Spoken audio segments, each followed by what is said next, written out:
So I guess I'll start with introductions. Do you know of me? Do you know what I Yeah, do? man. Yeah. Obviously. Oh, okay. Didn't want to be presumptuous. Just letting you know. I mean, I don't. Um, I don't have. I have two young kids, so like, right. candidly, I don't have a lot of time to play games, let alone Or watch like streams and stuff. watch, But like, yeah. But you yeah, you yeah. know But of me, right? Yeah. yeah, and we have internal Slack channels where we share a lot of like highlights from streams and stuff, and like you're there, Yeah. every Oh, every third post. So I yeah, man. I hope it's good. I hope that's a Oh good yeah, thing. yeah, yeah, Yeah. yeah. It's basically like a Just he positive made a vibes play. channel. Yeah.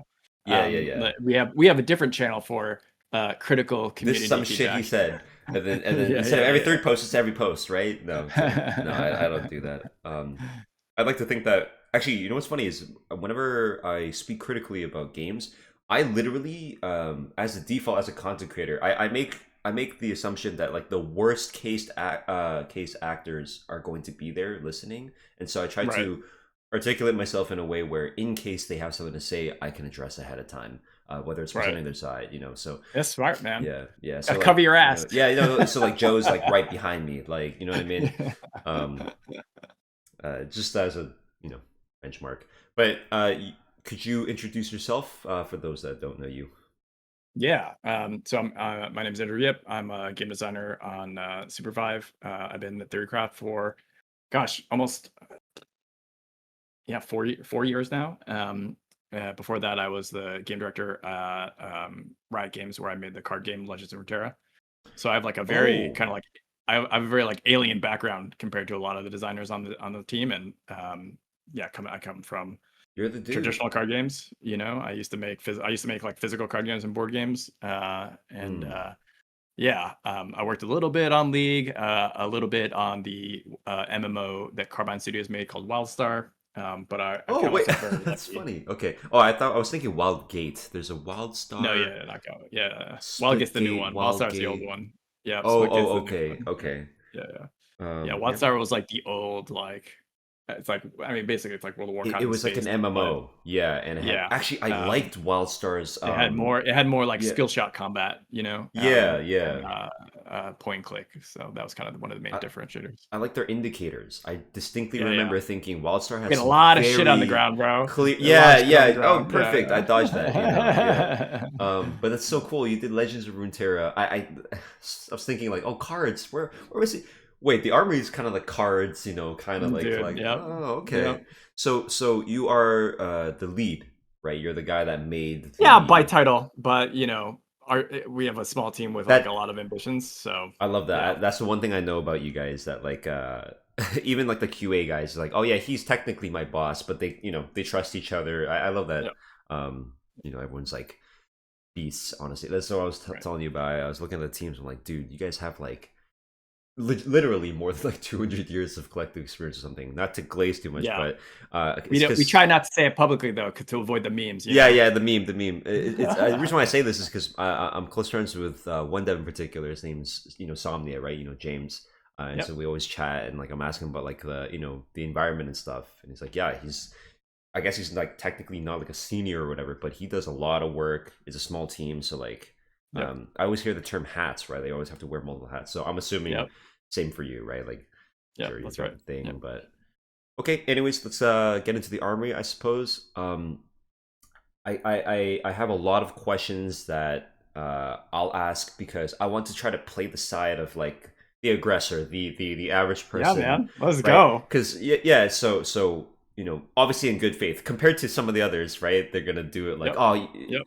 they ask you a question, but they've already condemned you. They already think, oh, fuck this Yeah. guy. Yeah. I just want to talk my shit. Yeah. But And I mean, yeah, and like to put it out there, like I get the condemnation. Like I understand. Like we made a decision that's not just like the game is better for all players that loved it, right, and we made a decision. And when I say me, I largely mean I made a decision, but there was like a couple people above me that supported the decision, right, or maybe could be held more responsible than me. But like it was my pitch, and it was right. sort of my top line vision. And yeah, I get it. Like we did things that for certain players like made the game like insufficiently Right. competitive, or like asked them to play to More earn than yeah. rewards that they just wanted, Uh-huh. to appear in the BR. I'm like, I get it. So I don't even blame.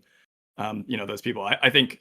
Sorry, this is like long-winded already. No, no, no. Uh, I'm always impressed by the how sophisticated gamers and art players are around the sort of business needs of games these days. Like when I'm reading like the Reddit comments and Steam feedback, like a lot of people, even those who don't like it, are still understanding of like why we did it from They like a right. They recognize like like the yeah. company, we need to pay people, perspective, and we need to have a level of success and longevity to do that, and so Right. I'm super appreciative of that, like people sort of empathizing with like, yeah, I understand why they did it, not for me, and like that feels that's like really impressive to Yeah. me, even though they're rejecting it, and the people who reject it, I'm like, yeah, like there's way more games out there today and things to do with your time than ever before. If the game isn't a perfect fit for you, Right. don't play it. Like why would I can't force you to play it. Why would I want you to Right. play it? No, Um see, I empathize with that position a lot because I make videos on YouTube, right? And so a lot of people, if they dislike this sort of thing, can you give me 1 second? Sorry. Oh yeah, I can empathize because I make YouTube videos, right? And so then whenever my product, my YouTube video, and analogous to your game, I suppose, or your systems, whenever someone doesn't like that, my feeling has always just been like, hey, I get your feedback. Maybe you don't like this sort of thing. Maybe you don't like the champion I'm playing or whatever, the style, whatever it is. And if it's not a good fit for you, then absolutely just go choose something else. There are a plethora of YouTube videos, plethora of other games to play and stuff like that. So it can be very difficult at times managing like the feeling that I get to just say like, yo, fuck off and play like something else or like watch something else versus Totally. like Yeah. I guess I'll try to take your feedback. Like if their feedback is something like hey man, could you lower the opacity on this sort of thing because it can obscure the vision.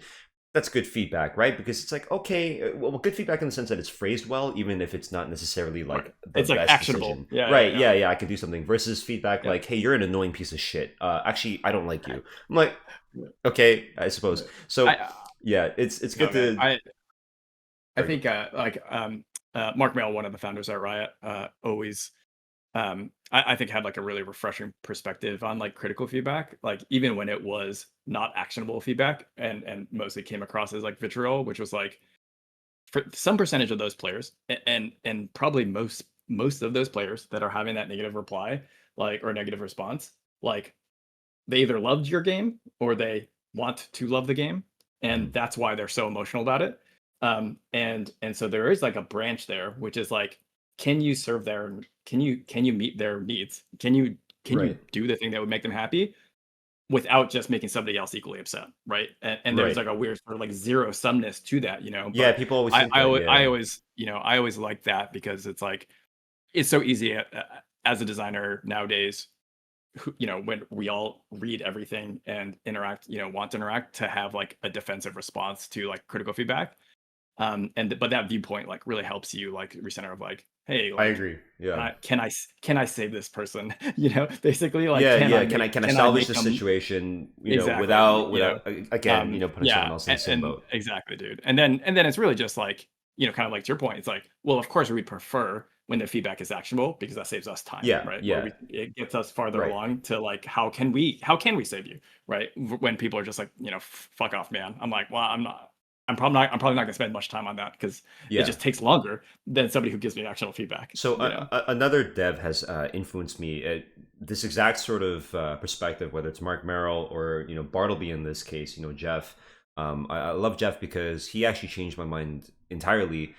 Although I already started to understand that hey, as a YouTuber, I have to compromise a little bit more, or maybe you guys as game devs, you kind of have to. This is what he said. Parse through those sorts of comments and see like the actual care that comes from it, even if they're saying some shit like, "Hey, fuck all of you, you devs suck." It's like, oh, what do you mean by all of you devs should lose their jobs? It's probably you know what I mean. Like, what? Yep. Yeah, Obviously, man. there's like a pick or battle sort of thing, and like when you have the energy to Yep. do so, you put a little bit and you salvage them. I guess in your words, right? You kind of like, how can I save you from this? I Right. guess loop, right? Of like hate us, self fulfilling prophecy, leave the game. Right. No one wins. No, you don't. You Yeah, lose the man. game you like, and we lose a player, right? If I'm the game dev, right? So I see that, and no, I appreciate that a lot actually, because it's funny because I get the criticism that I don't take criticism, but oftentimes, it's like well, I'm not really getting criticism, guys. Like, I'm getting just, you're a piece of shit. I'm like, okay, I'll try to be less of a piece of shit, I suppose, right? Right. Yeah. sorry, I'm sorry. I guess I'm a piece of shit, right? So it's interesting. Let's finally get to the army. I'm sorry to the viewer if they're waiting, Oh, it's but fine. I love this. I love at least like getting to know you, because me personally, for me, interviews are just like a way to actually tap into your brain a little bit Right and on, get the man. insights. So I'll start with this. I'll start with the simplest ish question. And I'd love to see how you answer because I know how I've answered people. I've run defense No, for you guys. I haven't seen how But you run defense, so we'll see. really, This is a oh, great, this is a okay. Does it great light test. up? Yeah, yeah, Okay, yeah, yeah, okay. I'm an I'm a random player. I'm not Nidhogg anymore. Okay. yeah. Hey man, how come when I play this game, I feel the need to have to grind the armory out because I'm gonna be playing against people with like T2, T3 items, and it's just not gonna Yeah, be fun for me. How would you erode my perception of the game? yeah, yeah, yeah. So, I think with that specific phrasing, I think my first answer is like those items appear in the game. And so it is possible, although albeit more difficult. And actually, some of this is I just discovered a bug recently.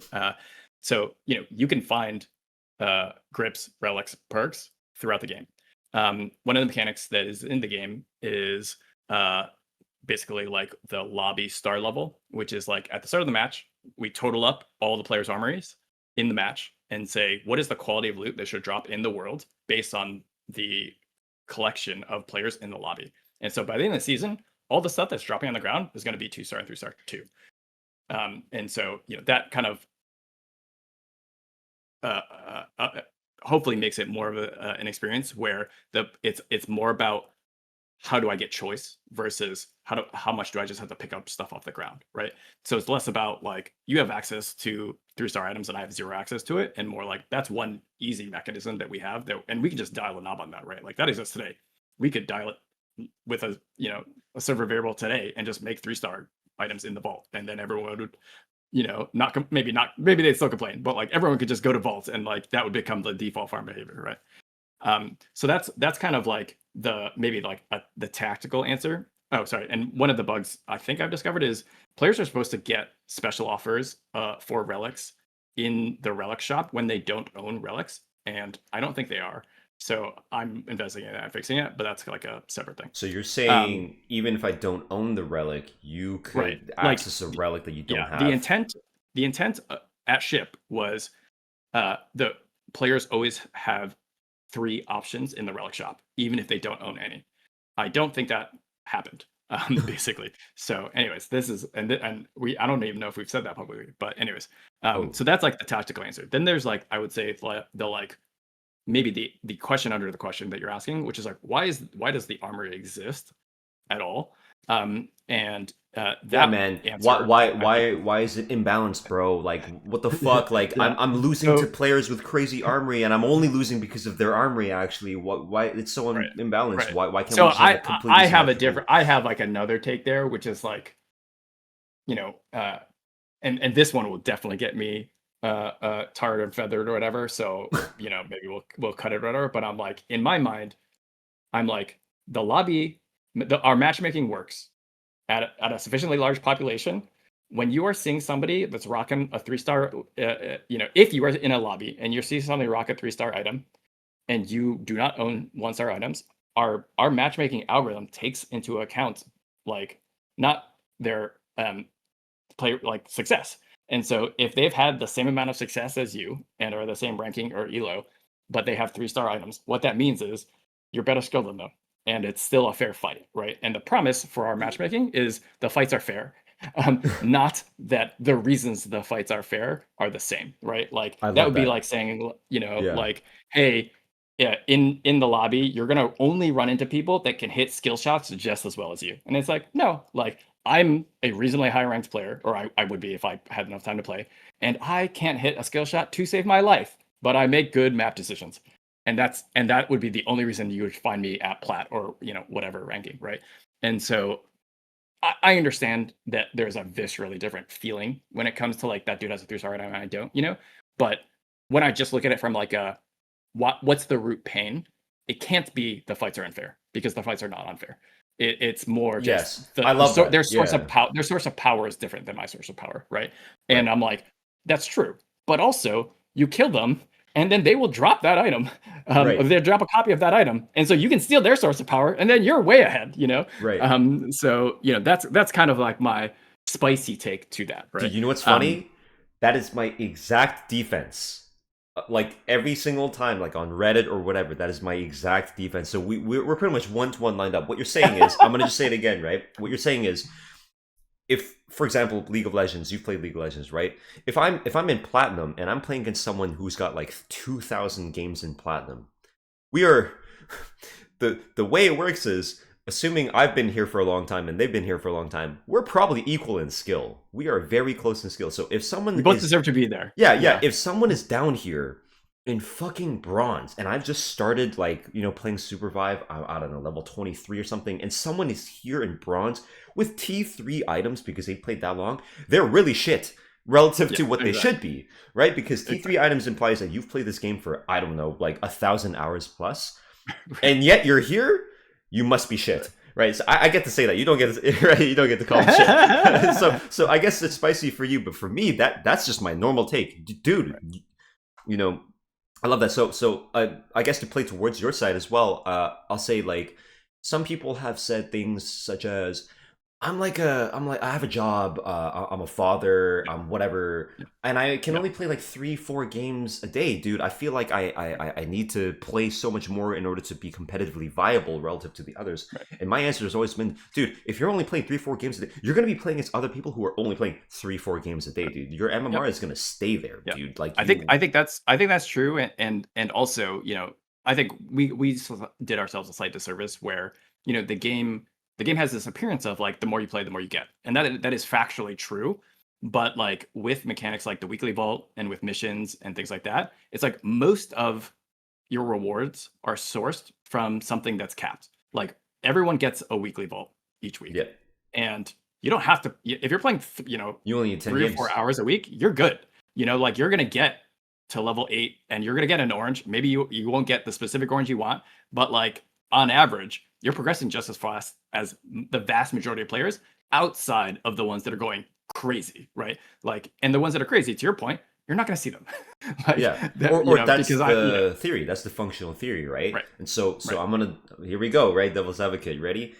But what if your matchmaking system is shit, and like I end up encountering these people all the time? What would you say to Right. that? So Oh, oh, it's unfair because I'm like, sorry, it's cutting out a little bit. Hello, oh, sorry, it might be my internet. I can hear you. It's funny, but okay, no, we're good now. Am I behind? No, you're good now. You're good now. You were behind. Okay. Yeah. So I mean, to be fair, I think it can happen. Like, but it's mostly a function of our population than it Right. is anything else, right? So it's Right. like, if only 5 people are playing the game, yeah, we're gonna have a hard time matching you. But that's always been true, Right. That's the and real issue, um, is what you're saying. yeah, and so, like, it's kind of more, hey, did the creation of the armory widen the potential power and skill disparities that can realistically happen? And it's like, yeah, of course, because, like, we have 3-star items and 1-star items, and before we didn't, it was all flat. But did it widen it such that we need, like, a drastically bigger population to have healthy matchmaking? Like, no, it didn't. What is your Yeah. evidence of that?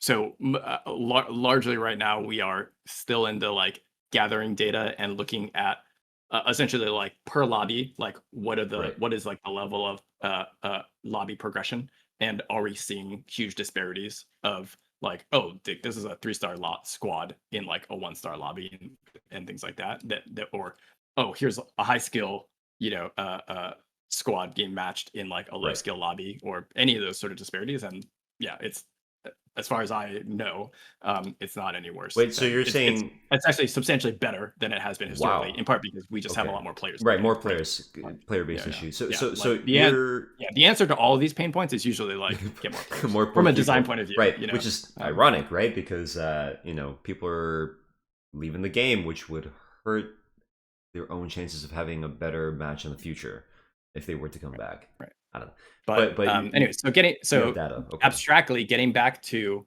why do we do the Armory?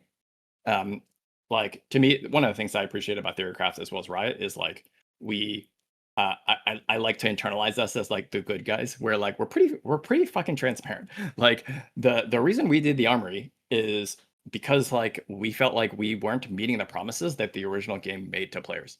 And like one of the big original promises was that you're going to have interesting item builds that you could like use to like adapt to situations or better express your play style or like find a combination of things that nobody else has that is sick and like overpowered for and like use that to your advantage for some period of time until we nerfed it, right? And I would say the problem that we ran into to sort of excuse or explain why we didn't accomplish that before is the nature of looting in a BR game, where anytime we added complicated items to ground loot, the entire flow and pace of the game completely is annihilated.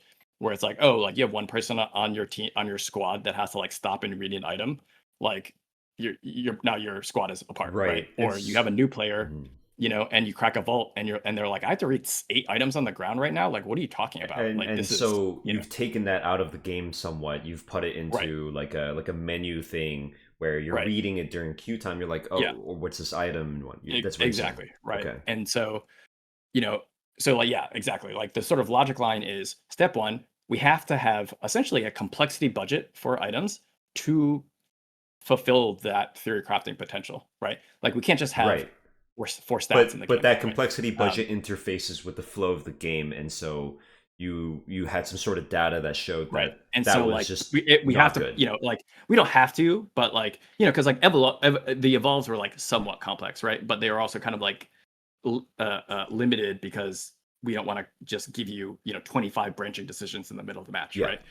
And so it's like, all right, well, if we think we need players to read, um, pull the reading out of game and allow them to theorycraft essentially offline before the game, like you're saying, and then deliver it to them in bite-sized chunks, so a new player isn't just like slammed with like, cool, you excited to play a new MOBA and learn 20 hunter kits in addition to 50 I items? love And like that. we know the Yeah. answer. The answer is no. Okay. Like nobody's excited to do that. All right. You have to like get them in, Yeah. in like a reasonable way where they can see the fun of the core combat and gliding and the abyss and all that stuff and fall in love with that and then kind of see the promise and feel like that destination is worth Right. the Let effort me of attack like that really learning. quickly, okay? Because Yeah. let's say you're a new player, you have no clue what the evolving equipment was like before, and so your only perception of Supervive is Yeah. 1.0, and you Yeah. see the armory. So I'm a new player again, right? And let's go with well, I feel like I have to read all of these items to begin with, to even match up with these people. Because like maybe I'll pick up a relic that I don't even know. I have to read it anyway. What would you Mhm. say to that? That's true. Like a lot, it's kind of a sliding scale, right? Where there's a world where we don't have out of game armor at all, and all of it is ground loot, and it's like cool. What that means is, on average, you kill a mob, and it drops like 2 pieces of loot because we have to have more loot that like players have to read, right? And that in that world, you're like, cool. I'm reading 20 items on day one before nightfall, and I'm like, that's way too many. And when you compare that to like, cool, I killed somebody and I had to pick up their relic, or like, oh, I've opened a vault and there's a relic there, I'll pick it up because I have an empty slot. Like, there's just way less reading, right? Because particularly a new player, I think what we've observed is a lot of times a new player, their sort of internal directive is just like, there's a bunch of empty slots, I need to fill them. How do I fill them? And then the reading part kind of comes after that because they're so focused on let me learn my hunter kit. But there's like a core like there are holes on my screen that I want filled with stuff. But like once they fill it, they're like, cool, I like did the job. And then there's sort of a recognition of like, I recognize that there are probably good or bad Better, choices for right? those Yeah. slots, but like they're filled and the colors are, blue, purple, whatever. Everything I've learned from my other games, the other games I played tells me that's okay. And so it allows them to like focus on you know the other The game. fundamentals of the game, The right? game. Yeah. Yeah. Okay. I wouldn't know what they would say here if they were in bad faith. I mean, I Maybe would some I shit think like sorry to cut you off, but just something like it's too much for me. Like, Yeah. do something Yeah. about I it, mean, simplify it. I think if this version was too much for you, then the version where everyone gets it all unlocked is way too much. But I And then didn't know that it's version, just so I don't care about it. So right, you should right, simplify right, it. right. And now you should say why you shouldn't simplify it, I suppose. What would be the Yeah. argument against? I mean, to me, it comes down to like, well, what are the reasons you play our game? You know, like I think there are some players like we know that there are dedicated arena players, right? And those players, whenever we're like, hey, what about like this cool mechanic that only appears in BR? They're like, I don't care, I don't need it, right? And it's like, well, that's true, but also we know, that that's not true for a ton of other players who will only play the BR and would never play the play arena, right? And so I think a lot of it is like, well, what are the reasons you came to try out SUPERVIVE, and like what are the experiences that you want to have, right? If one of those experiences is like I want interesting items, I'm like I don't have a better way to give you interesting items than what I did. If the answer is like I don't need interesting items, then I'm like cool, like that's that's fine, but like that's one of the core promises that we made to people that have played SUPERVIVE since the beginning, and we're a company that wants to meet our promises, Right.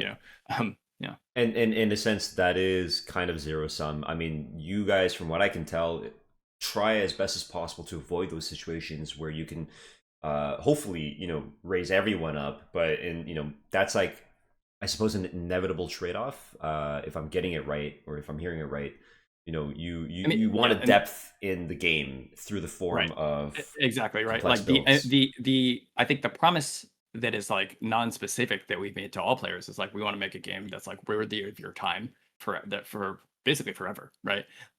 And so if it's not items, like What is it, I right? could Like, it has to there has to be a different answer that I give you, right? yeah, And I think the game, the TTK, the pacing is so high already that there's not a lot of budget there to be like, oh, we'll make, like we'll make it faster, we'll make it more lethal. Like, and there has to be something that engages kind of like your slow thinking part of your mastery, and like oh, how do you think about the game offline, like when you finish a match, like what are the things that you think about that you can improve on? And like some of it of course will always be combat, right? But a lot of it right. has to be like, man, I just picked up the wrong items, and so it's like, well, if you don't have compelling items or items that let you solve different problems that you encounter in the match, like that's not a type of skill that you have even access Right. that we even like provide you. So there's this sort of like harmonious relationship between,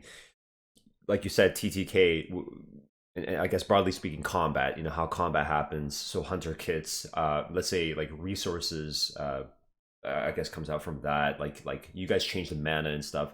Um, there's that system, I guess, huge system, and then there's maybe like the macro game idea, how the map works, how Yep. much abyss is there in the end game, where the end game circle moves, because I know you guys have changed Yep. it so that the end game circle by default functions like old cross country storm. And for viewers that Right. didn't know what cross country storm was, uh the storm shift, like the bombing runs or maybe luxury shops, things like that, there used to be a version of the game where the end circle would move within itself pretty reliably, I guess.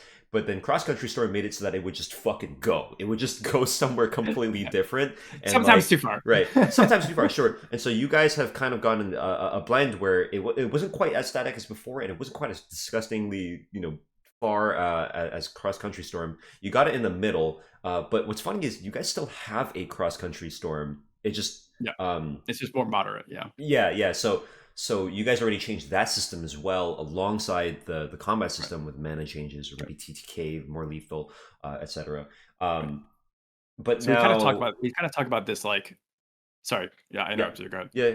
Oh, okay. I was just gonna say the third system, you guys have added an extra layer of depth, or added onto slash changed the other layer of depth, which was equipment. Because last time, so now before, we used to just, dude, you just build the same shit. You just go some Yeah, sort you of quick just blade or a double quick slam the blade. same Yeah, upgrades. yeah, Yep. yeah. And you just didn't think about it. You really didn't think about it. Right. Maybe if you got Soul Stealer from the random equipment, which is bullshit. Let's be real, right? Like that was like even more RNG.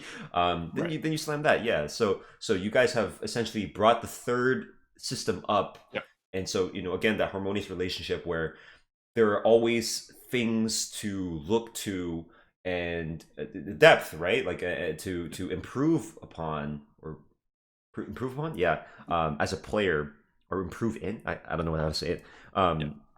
that sort of promise that you guys have made, to me, fucking perfect, right? You said non-specific, but to me specifically, like fucking great, dude, because I can work on my micro.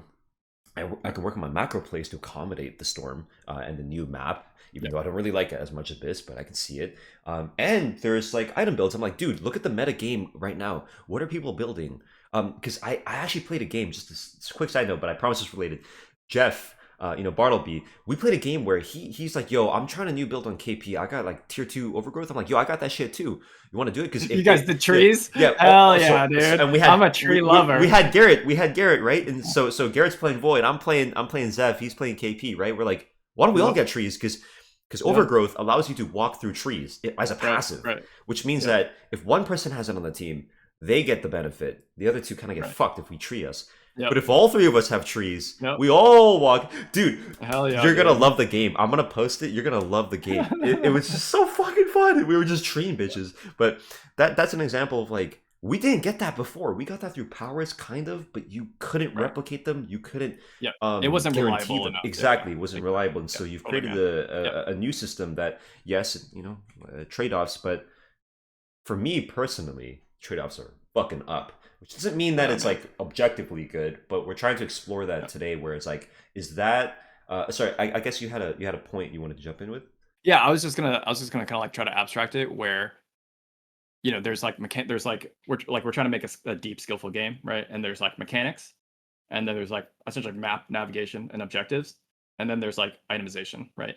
And we pursued itemization in part because we're like we think that this is just like under delivering relative to the other two. But I think there's another sentiment too, which is like when you make map choices a lot more interesting, you're kind of only benefiting arguably one player on the team who like the shot caller. I think that's a sliding scale too, because like the more freedom you have to like split, the less true that the less true that is, But at some point you should probably fucking team up, right? And so if you just look at it in terms of like, hey, if we solve this problem, who benefits?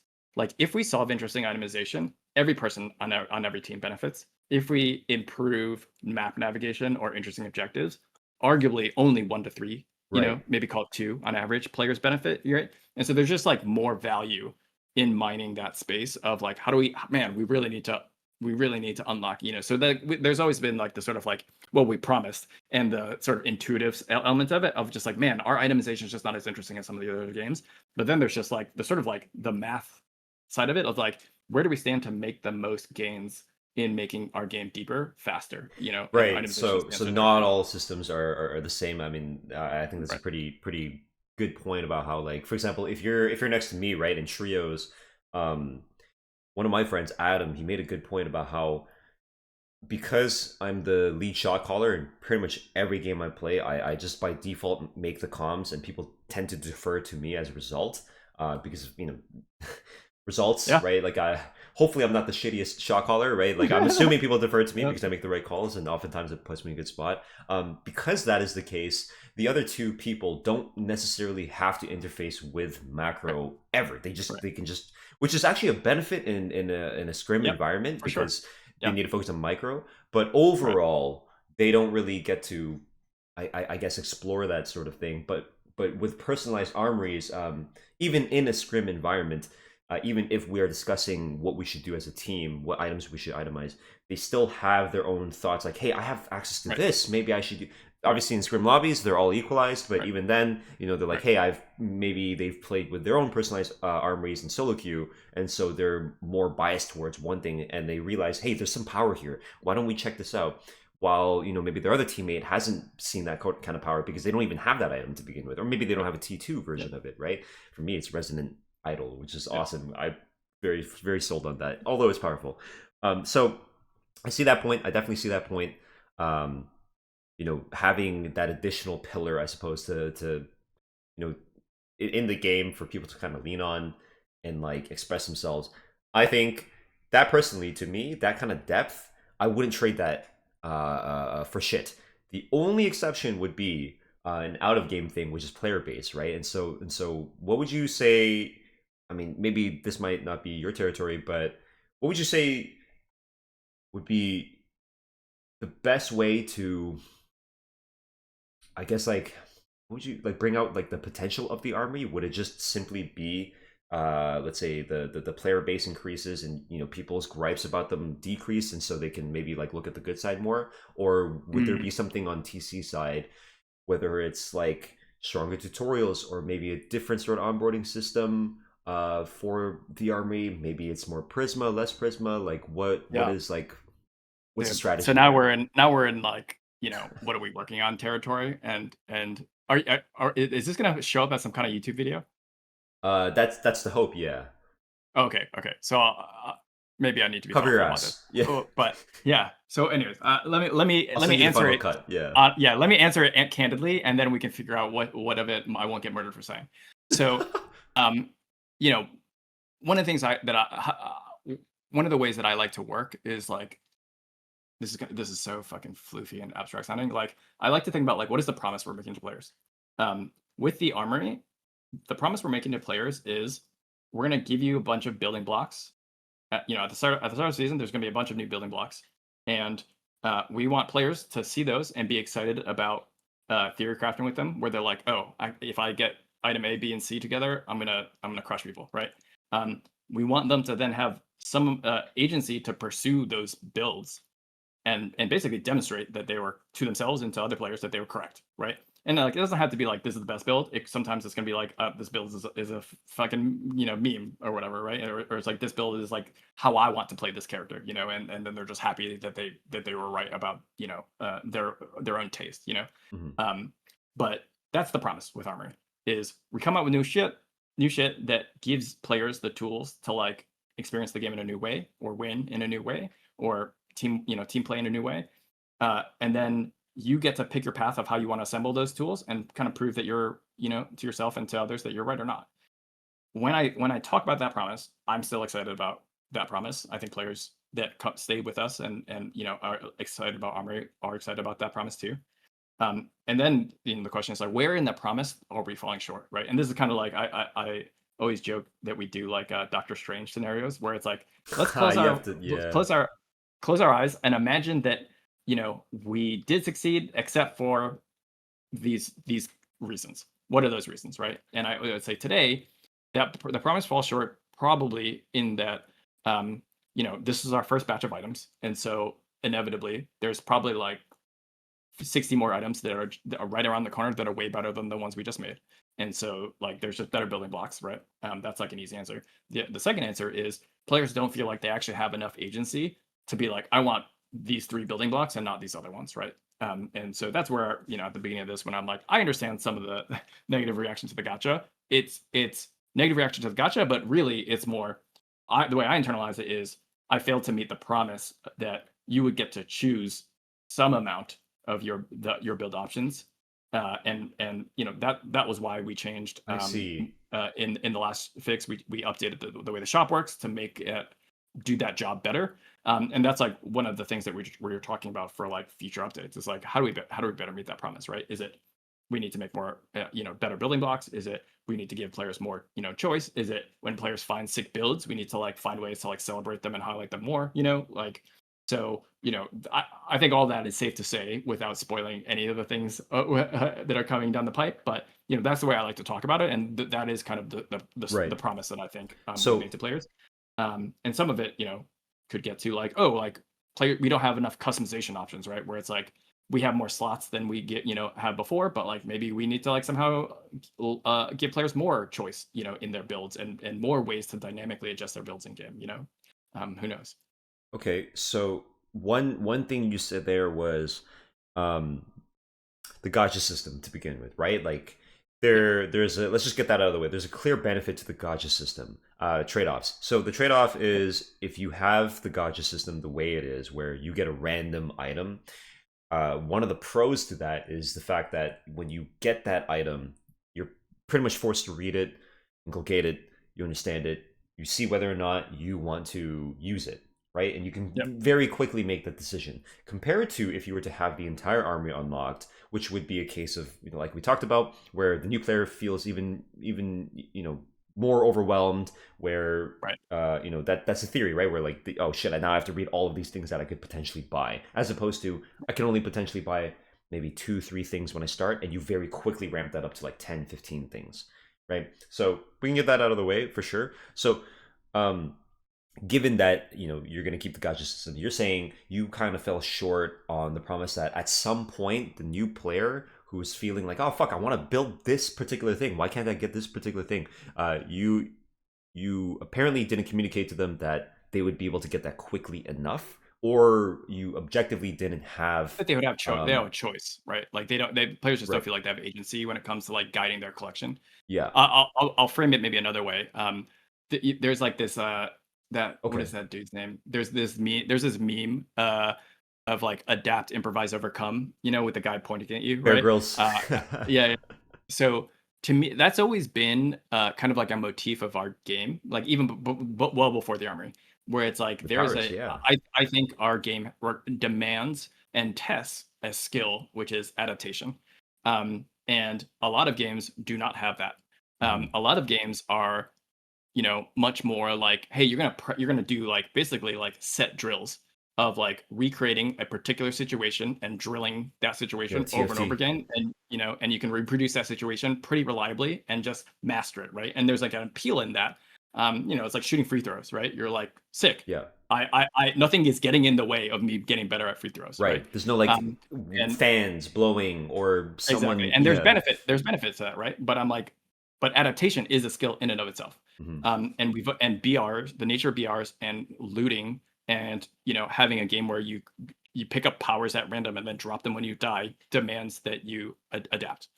Um, the sort of experiment and the question with Armory, the way it was delivered to players in this launch is, what if we had an adaptation at on a longer time horizon, which is we're going to give players random items and then see if players are excited to play their way out of it, right? And I think there's two questions there, right? One is, are players even interested in that, right? Where I think a lot of players are like, no, fuck that, give me the item I want. They're not interested in adapting, right? In that way, because they're like, adapting is too long, right? I'm like, Mm. like I'm not Yeah. interested in taking L's for 2 weeks because I'm missing the legendary item that I think I have to have in order to compete, right? And that already kind of speaks to like, well, how would you resolve that, right? But I think that, and the second is, well, if I'm putting players in a situation that is out of their control, am I giving them the tools to adapt in the first place, right? Where BR Right. pre-Armory, I would like to say, yeah, there are plenty of situations where a team is behind, where they're down armor, they're down powers, and they find a way to fucking scrap back in and win. And they feel even more, excited when they accomplish that, right? Because they're Right. like, we played our way out of a bad hand. That's fucking awesome. Right. Um, and with Armory, even for players who have accepted that, sort of, do you want to adapt? Even when they've accepted that, I think one way to interpret this question of agency is like, I haven't given them the tools to adapt, right? Like, imagine a world where there was no shop, no forge, right? Players No just get shot. random shit. Then there's no chance to adapt really. It's just like, let's just see what cards I keep getting dealt. And so there's like a sliding scale there of like, one, in future seasons, are we even going to ask players to make do, and adapt? Or, or if we're like inclined to give players more tools to guide their collection, like, is it perfect agency, where it's like, hey, I'm just going to let you choose every single fucking card you get, or is it going to be some mix in between, and I still believe that there's a lot of benefit to having there be a mix. And having everyone's sort of journey through that progression experience Mhm. be unique to them, and personalized in that way. But I could totally understand if some players aren't interested in that at all, and I could totally see us coming to a conclusion that like we have to give players more tools Right. to meet the promise. So tools. How about this for a suggestion? If you don't mind me making a suggestion, like what if when you pull the capsule, you got a selection of maybe 3 cards, Yep. 3 of the Yep. things you I can mean, our choose. weekly vault, basically Right. does that, right? It's And so essentially that, yeah. in a way, it's just saying like, what if we did that at every poll? Right. Or Yeah, for maybe sure, man. 2, or maybe even Yep. let's say like a wish list where you just up the odds of like a particular Yep. thing, or maybe you can choose a random and it's going to be higher. So there are so many different tweaks that you guys could make. It's just the fact that when you guys shipped, you have this sort of product, and people have kind of locked themselves into the thinking of like, oh, well, this is just it. And so, Right. I'm Right. I'm hoping what I'm hearing here kind of is like you guys recognize, hey, there are probably better ways to do it. Things that you started the experiment, but you're seeing how you can make it better to get people to subscribe to the idea of a longer time scale or timeline for progression could potentially actually be fun because it activates that adaptive or adaptive Right. sorry adaptive part of the brain, provided you meet that sort of like baseline level of like liking that, what I mean, like some people Right. just the chess, Yeah. right?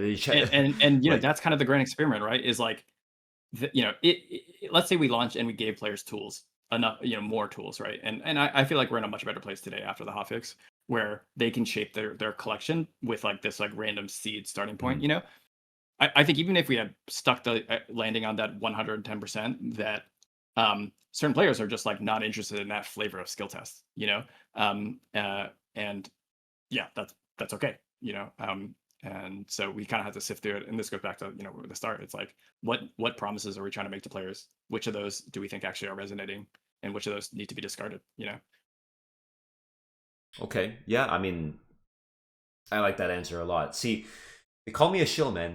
I run defense for you guys, and it's like if you guys just hear the conversations that I've had, whether private or otherwise, and this is one reason why I really appreciate you coming out here and being willing to put this in public. Like, how can you even argue against that? You know what I mean? Like, how can someone say anything I get it. I against get that? it. I get the other Like, perspective, man. Because yeah, no, like I get it. It's just when yeah, gotta hold them accountable a little bit, right? Like, it's yeah. fine. We don't have to hold them. They can. I'll It's do that. uh, I'll do that. yeah. I That's appreciate my you. I role, appreciate you. Yeah, in a yeah. way. Um, I see this every once in a while with like like every once in a while you'll see like a sequel to a game come out, and players will be like, "Man, I don't know why they bothered with the sequel. The original was perfect." And like you go to look at the original and the Steam charts, and you're like, "That game had 12 players, and that's a 100-person company." Like Dude. it's like, and again, again, that's why I'm so appreciative of how sophisticated our players, are when it comes to those sort of things. Is like a lot, so many are like, I get it, they have to take a big swing, and like, some of it is like, uh, I think we would have taken we want we are inclined to take big swings even if we didn't have to, because I feel That's your like that is that's your actually culture, part of yeah. the, that's yeah, exactly, like that's what we've shown to y'all the whole time, Yeah. and we, in a lot of ways, like being a live game hasn't changed that. It's only changed, sort of players' expectations of the pace that we make those change, and how much we I'm sorry, sort of say make that those again. changes. It has Um, so I think even before we launched Supervive last year, yeah. we made drastic, substantial changes to the game all the time. I think one of the differences, one as a live game, players actually kind of like, come to expect a little bit more stability than when you're in a beta, right? Like when you're in a beta, there's like a little bit of like, oh yeah, like wild swings, totally understandable, But once you're live, it's kind of like, when a player's assigned to play your game, that night or not, it's like go to McDonald's, right? It's like you want to know what you're getting into, And so when you wake up and and Supervive 1.0 is launched, and we have this entirely new metagame that completely changes the way you consume items in the game, like I could totally understand why that would be upsetting, and unexpected, right?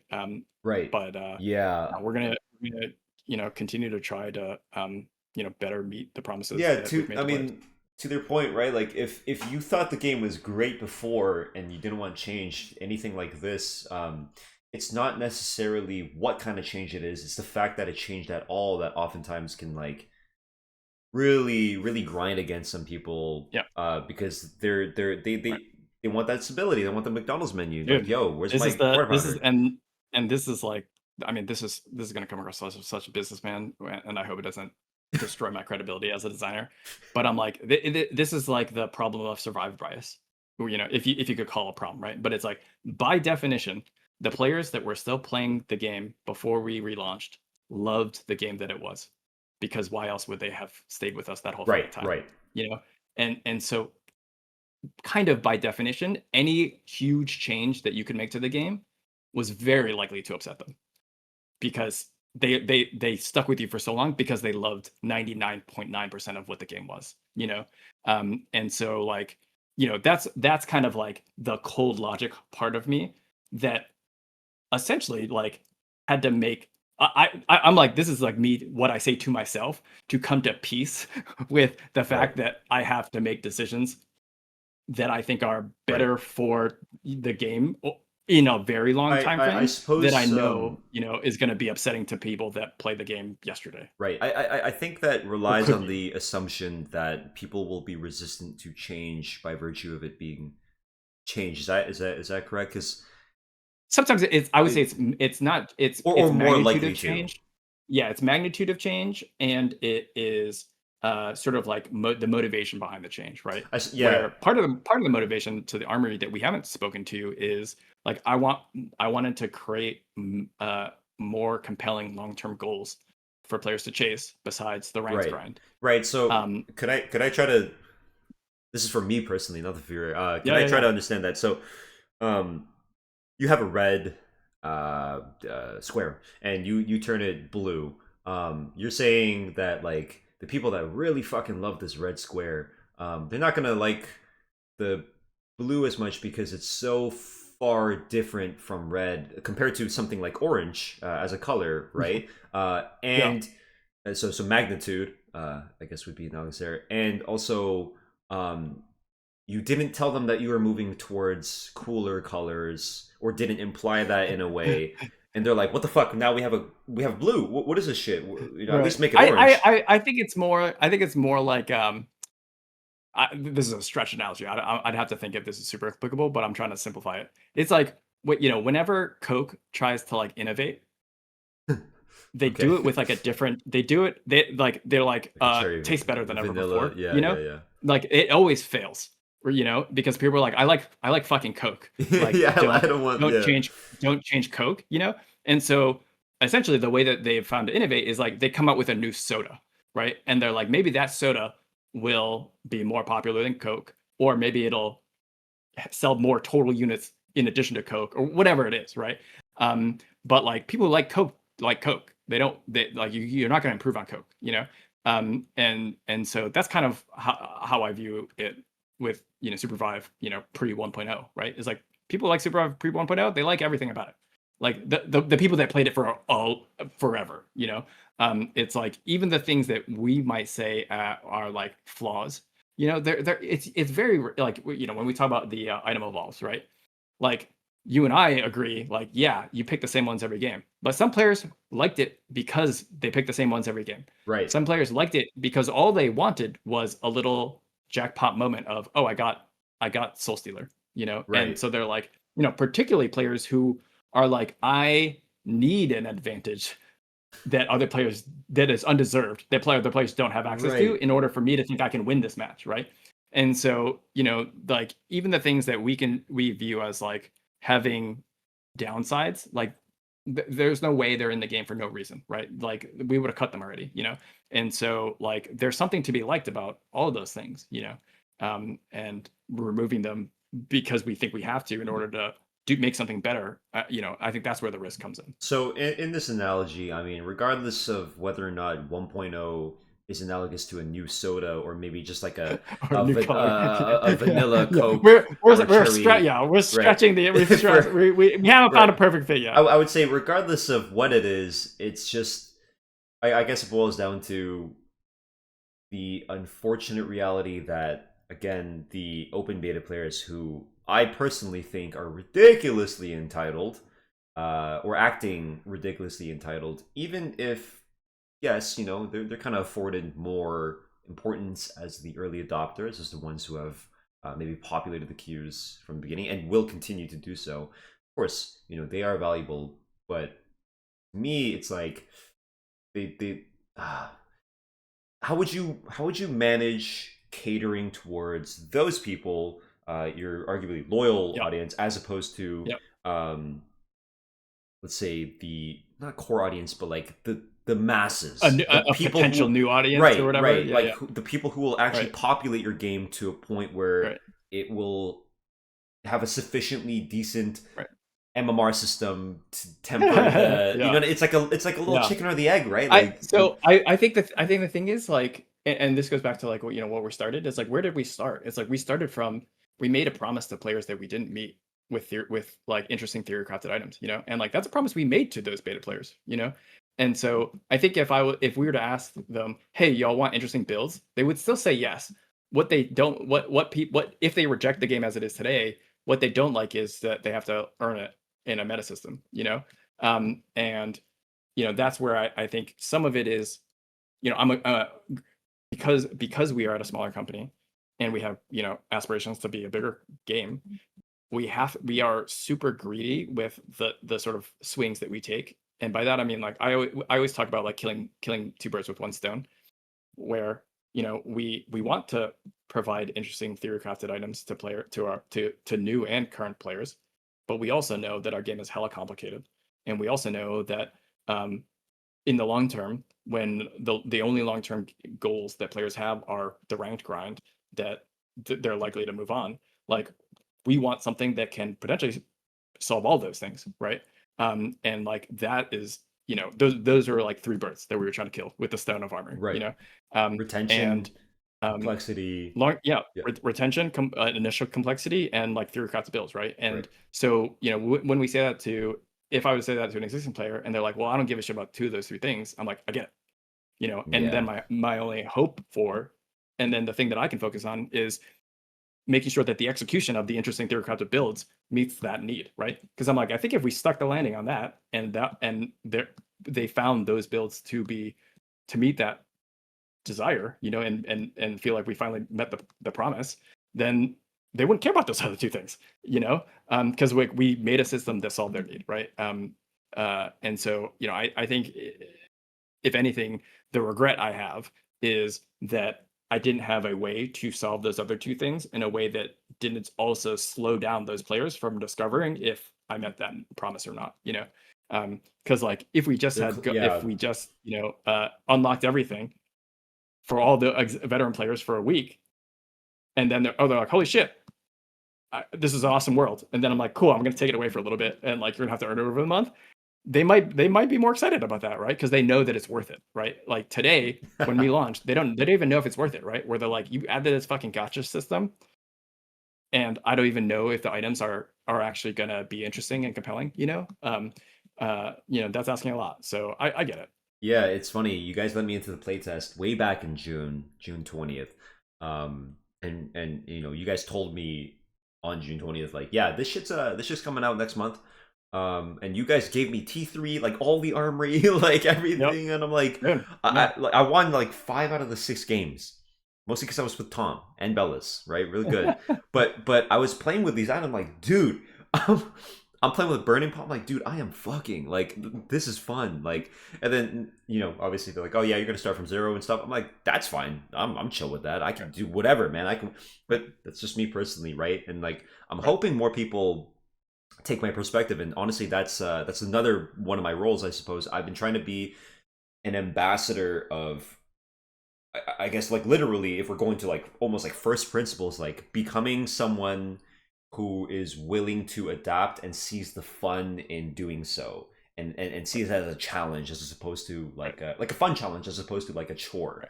right? Where it's like, okay, one thing I'll say is, like, it's a battle royale game. People are treating it like it's a fucking 1v1, where it's like, yo, this guy's got T3, I've got T1, I'm fucked. It's like, dude, no. Well, actually, what happens is, you see the battle royale system, 4 teams, one team is decked out with red teeth. Dude, you are never fighting the other guy. If you want to win this Right. game, if you were like Right. even somewhat Right. educated on basic Yep. strategy, Yep. go kill that guy. Go kill that team. Right. I'm not No, man. touching you, bro. It's You're my brother, dude. Like, let's go Yeah. get that. Yeah. I think like 100%, dude. It's to me, and this is getting more to like parenting philosophy. I have two kids, young kids, and so Right. this is now hitting real life or whatever for me. But to me, a lot of it is like a reflection of like growth mindset, where it's like, hey, are you willing to try against overwhelming odds? And do you and not just try, but like, do you find that exciting? Like, do you uh I'm like a casual football fan, but I was listening to like the one of the receivers on who was on like the Patriots team that came back from like being down 28-3 or whatever. And at halftime, one of the things he said was like, "It's gonna be a hell of a story when we, like when we turn this around and win." And to me, that's like that growth mindset. That's like the like fuck yeah, I love like that. I welcome it. Like I welcome being back against the wall. Yeah. And I think you have to love enough of the game to for that to be available to you to like embrace, and like you have to like embrace it enough and have success with it to be like to have the belief. Right. But to me, that is like for the people that embrace that readily, like I think that is a lot I of the think it's people more who are gonna fulfilling. vibe with the game Right. for sure. More Yeah, fulfilling.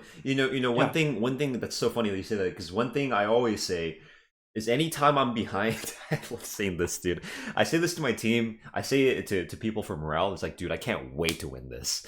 I'm like yep, I poverty do, run, like 100%. 14 levels behind. Yeah, I'm like, this is gonna be so fucking great. When I right, win this dude. game, ooh, Yeah, dude, in League of Legends, I yeah, always said that shit. Like, right, to calm my team down, it would just be like, yo, how right, good would it feel right. to beat this And guy it's who's like talking I mean, shit right now? it's like a learner's mindset too, but it's like when you have that mindset, you will look for outs that you would not otherwise if you're Right. like, "We're fucked." If you're You're just like, going, yeah, yeah, yeah, once once you believe that you're screwed or you've lost, right. it's like self-fulfilling. It's like you will stop looking for the few lines Right. that will still end in victory, That's like I feel like, whether this is true or not, whenever I'm watching like a LoL esports tournament, and, like, you watch some of the teams that it like they just like it looks like they're just throwing the game, Right. and the deficit is getting bigger and bigger, and the There's no commentators are like, "What are choice. they Right.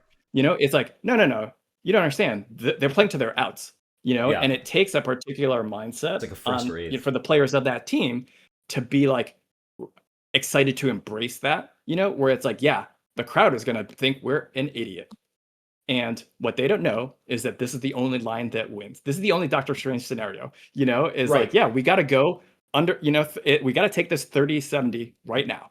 Because if Right. we don't, the next fight is a 20-80. I So think, like, this is our yeah, best shot, a lot of people don't quite understand that sort of strategy where it's like there are certain situations due to the nature of games, okay, and nature of scaling, that Yep. you are objectively weaker than the opponent, and you will be Yep. even more objectively weaker in 2 minutes from now. So would you rather Yep. take the fight now, or would you take the fight later? And Right. so I like that you bring that up. I love that a game designer knows that concept. I assume by default, every game designer, every game maker really that does anything within games shit understands that concept. So already that's a huge vouch. Or is it? I guess like compared to the average person, it's a huge vouch. But I'd imagine that's the industry standard that you can recognize that there are going to be situations like this, and providing the players with the ability to do that, especially because the battle royale nature of this game is already intrinsically one where you can win Right. from like 10% because Dude, you can I get mean, a third party. this is Right. where it crosses over into real life even more. Like, that's also like the nature of our company, where it's like, hey, you're Yeah. a 60-person startup and you have aspirations to like beat all of the biggest games in the world. You have to How in swing. the world, how in the world do you think that's gonna You have to work? do And the it's greedy like, swing. You're right. yeah, you gotta imagine the scenarios and then play Right. to them, And it's funny because So I mean that's maybe not necessarily the objectively correct way of taking it in terms of real life. Because I'll play the other side now, which is people will say, "Well, you could just make a small game and be relatively successful and survive." right, But that goes against what I know right. that you guys Yeah, fundamentally believe, which that's not the is dream. you No. want to, yeah, yeah. So Yeah, I mean, there's gonna be, what would you call it? Like I just say fundamentally different views of like what people would want your company to be and your game to be versus what you yeah, guys want to be. And if I had to say anything takes precedence, it would be what the creators want. No, I'm kidding. It would be what you guys want, obviously. Like I remember talking to Sean Rated. He he gave me this line about how, in a way, I don't really need you guys, but you guys need people like me, like creators, like the players, in order to survive. And I thought about that. I'm like, dude, that's the first time a company said that to me. Where it's like, oh, you kind of right, because you guys are fighting for your survival. I'm okay without supervive in a non-assholey way. Hopefully you Yeah, can take that, totally, right? man. Like Yeah, I yeah. can survive without supervive, which is funny because someone criticized me saying, dude, you're like a supervive sponsored streamer, you're biased. I'm like, dude, I could leave tomorrow. I'm fine, dude. I'm Right, fine. I'm right. defending it because I believe in it. I hear the logic. I hear you, for example. And so there's this interesting thing where people don't recognize that they might not even be in positions like you guys are, where you have a chance to like actually create something huge. And like Yeah, I'd like to think I empathize because again, I run a channel, even though I'm one person and I'm tiny compared to what you guys have probably raised. You know, obviously, like you're a company, okay, you're a fucking company. So, but I'd like to think I could still empathize with that idea of like, yo, you want to fully realize your dream, and you know, you recognize that people are not always going to subscribe to that idea, but the hope is, and I'm assuming this is a strategy, because this is what I would do, and it seems in line with what you guys would do. It's like you're going to try to get as many people as possible without compromising that dream. And from now, it would just be, you know, when it comes to the army, it would just be a matter of like the minutia, the small details, the tunings, the hot fixes that came up, for example. right. Um, but if you were to take a big swing, my assumption would be because all the metrics, all the data have, you know, lined up with you guys needing to do that. You guys need to take that 10% fight Yeah, because you're just objectively right. behind, right? Yeah, And and so, yeah, yeah, and I think there's like, in some ways, that's almost like the clinical cold truth of it, you know?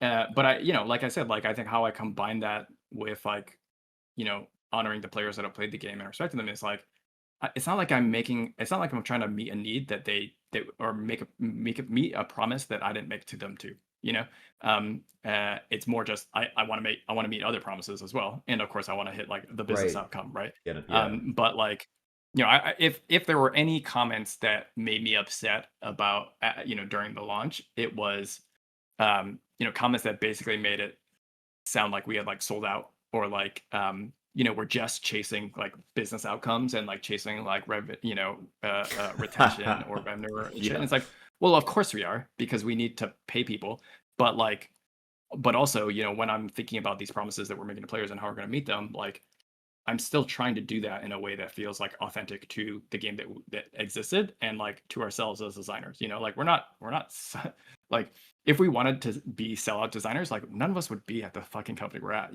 Like we could go be sellout designers and in all the other places and make way more money. And so to me, that if there was anything that hurt my feelings briefly, it was that. But like again, yeah. I There's that internalize it assumption. mostly Yeah, mostly as like, oh, I didn't meet the promise that I thought that I thought as well as I thought I was going to. right. And I'm like, cool, well, like then I have my marching orders, and like I got to figure out how to make it better. That's a really, really mature way of looking at it. And I hope one day I can do the same with maybe some of the comments I receive. If you don't mind me Thanks, man. asking, I mean, you said you have two kids. Like, I'm gonna just guess, like you're like 34, 35, something like that. Dude, I'm so Um, old, man. I'm way older than that. really? Okay, no, you don't look it. You don't look it. Hey, I'll hand out that compliment. Hell You yeah, look, bro. yeah, you look good. You look good. Thanks, man. Thanks, man. And I'm Appreciate it. 26, right? I'm 26, so I suppose I am, you know, one of those kids. But every time I hear that, you know, you're saying you internalize it as you not meeting the promise, I'm like, holy fuck, if someone's swinging at me saying shit like like your channel should die, like you should fuck off, and I'm like, I didn't meet the I mean, promise. by and large, by and large, I think it hasn't reached that level of vitriol, at least, Okay, but okay, yeah. yeah, I hope it never does. And I hope it never becomes personal too. right. Hopefully not as a And result of some of, this and some video. of it is like there is a high volume of positive vibes. Yeah. No, you're And right. You're right. so there's a lot of people who are like, I fucking love the Armory, and I'm like, awesome, like, and it's kind of more, it's there's always sorry, maybe we're going long or whatever, but No, no, no. I I like think this. there's kind of there's like a branching decision you can make as a designer, is like, do I want to alleviate people's pain, or do I want to make something that people like about the game, like make it something they love, right? Where it's like, do you double down or do you pivot? Is kind of like a different way to articulate it. And like it's kind of that's like a false branch, because like sometimes the best design answers are the ones that meet both, Do right? both. Yeah. If you're like really fucking clever or whatever, but Yeah. oftentimes it comes down to like, I'm not that smart, the solutions I have right now are mostly like we have to pick one or the other, right? And who Yeah. you do it for. And at the core, what we are trying to make, and what I think most game makers are trying to make, is like we want to make a game that some amount of players fucking love, and alleviating pain doesn't make it something they love. It Yeah, just you're makes it removing a something negative instead of like that now they boom. can be apathetic to instead of hate. And Right. it's like apathy doesn't get us anywhere either for anyone, and so yeah, that's part of it. Is like, yeah, there's a volume of people that are like, I love it, accept, and I'm like, cool. And I'm so like, I can work, that or I like it, right. accept, and I can work with that. That falls in line with I guess one of the core tenets that I heard from some other developers, which is that you want to make a game that has 10 out of 10 moments, but every Yep. now it's going to be maybe a 4 out of 10 otherwise, as opposed to just 7 across the board, right? Yep. And so I love Yeah, that. man. I love that. We're trying to make memory. We're trying to make memories over here. Right. Like what else are we? Why else would we make shit? Right. I still remember the first moment James on like one of my first playtests. He told me that's a group teleport or two-way TP. It was called group Yep. teleporter or whatever. And he's like, you can teleport the heart. I'm like, you can do that? So Yeah, the man. only thing I did from then on was I went to the heart, right? Tried to find group TP, and I did it to like Dyrus. I did it to 3, because back then we had squads, right? It's like, so Yep. I'm not gonna go too long, but it's just memories. You're right. I made a lot of memories. I mean, there's like a dude, Yeah, man. Shinobi. He like dashed his team into train, like all 3 of them, just insta killed them into train. You're gonna remember that, bro. You will remember Yep. that. You think that's 100%, fucking. You will think I'm never doing that shit again. Which is funny because Yep. I'm a high level player, I would say, relative to the rest, and I still do that. It's just oops. Every now and then in scrim. It's hopefully if there's one message that the viewer gets out here, mine would be, yo, like you heard us talk, hopefully, not hopefully, we fucking are intelligent, okay? Like if you listen to this guy, like this is We have better days than yeah. worse, but I'm definitely dumber know. after having kids. You right. Say that. Say that. Last time, but hopefully you can see that these guys are intelligent. Hopefully I look intelligent too. I don't know, right? Maybe I am, maybe not, but at least believe in that, at least engage with good faith, because this should serve to dispel a lot of like these guys are greedy, these guys just it's pay to win. Dude, I don't know what the fuck people are saying. It's pay to win. I'm like, show me where it's pay to win. It's not pay to win. It's like literally. I guess this falls in line with the game design issue of people don't read. They don't read the patch notes. They don't read like the thing where it says you have to use Prisma and you can't buy Prisma. Right. Like it just. Right. I get that too, though, man. And like it presents. You're so like nice. a You're too gotcha. nice. Yeah, you're I get too. it. Yeah. Especially if they know my background. Especially if they know my background, they're like, this dude made a fucking card game out of my BR. Like, forget him, bro. I don't need to play devil's advocate. You're really good at. I love that. All the devs are really. I need to do that. that's kind of like when we talk about how do we imagine a small team is going to win David versus Goliath against these huge companies. It's like transparency. Our team is fucking stacked. Like we hopefully we've shown that like we can be thoughtful and we make shit super fast, and for a lot of people like it's fun too. So I guess it's too good. Fucking hire me, man. I one day I'll apply. Well, now people are gonna think you're a show for sure, dude. What are we doing? I was going to apply for. There was like a content lead, and I messaged Quiff. I'm like, yo, I'm feeling doubts about this. Like, should I apply? He's like, you should apply anyway. And I'm like, okay, I'll think about it. But like, I have nothing. I'm like, I made a YouTube channel and I have these skills. And it's I asked for some advice, and then it got filled by the time I was deliberating. Right, I'm like.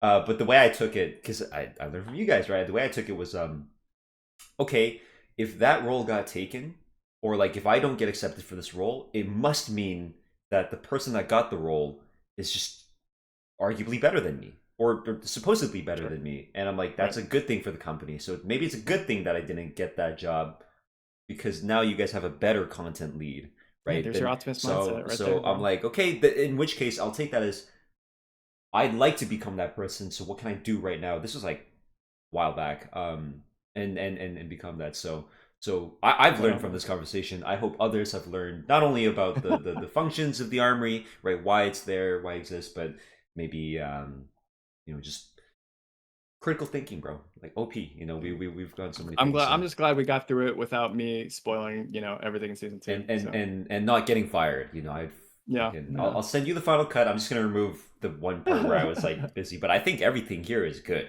Right on. Maybe not the Cool, man. lag. Yeah, I'll leave it to you. I mean, Yeah, we talked for a long time, so I'm yeah. sure you'll have to make it concise for people with shorter attention spans. But No, it's fine. right. I think it would arguably ruin You could some do of like a the long form version, and then you could do TikTok snippets, for all the all just, the all the all the kiddos. right, right. That'd be funny. I mean, the highlights.